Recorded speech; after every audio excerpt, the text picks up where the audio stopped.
Bank of Nigeria kept its key interest rate unchanged at 27.5%. Now, the decision announced by CBN Governor Olayemi Cardoso after a two-day monetary policy committee meeting in Abuja marks the third consecutive time the bank has retained the rate.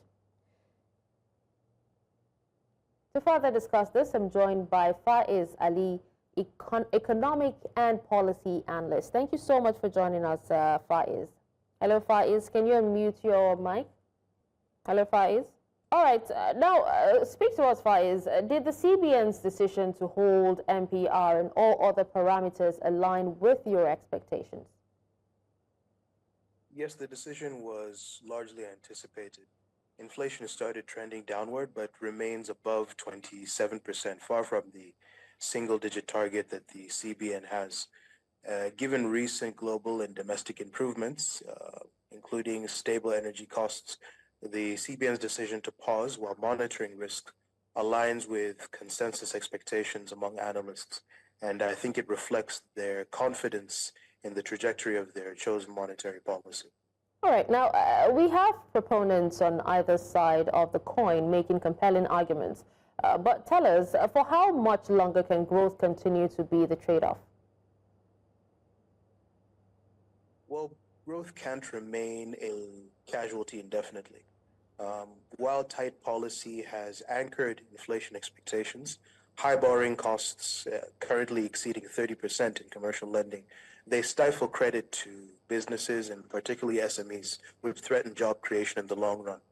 If the current stance persists for too long, it risks undermining productive investment and slowing GDP momentum. However, loosening prematurely could also trigger a relapse in inflation. So I think the key lies in timing. If disinflation sustains through the third quarter and core inflation stabilizes, then there's room for gradual easing, probably around early 2026. What is really essential is that structural reforms, fiscal discipline, infrastructure, and energy are given much more focus so that they reduce our dependency on monetary policy as the sole stabilizer. Okay. Faiz, while trade tensions and global risks persist, definitely, we also know that there are re-inflationary risks from the domestic scene. Which of these do you think are more challenging? Well, I think domestic risks pose the bigger challenge. External shocks, whether that is oil price swings or trade tensions, they're significant, but they are usually episodic. In contrast, our structural drivers of inflation are persistent. Food supply bottlenecks, FX pass-through effects, insecurity. These factors fuel cost-push inflation regardless of global trends, which make it harder for monetary policy alone to deliver price stability. Therefore, I think domestic risks require urgent attention to complement monetary measures so that we achieve a more sustainable disinflation path. All right. Well, thank you so much for your time and for speaking on this, Faiz.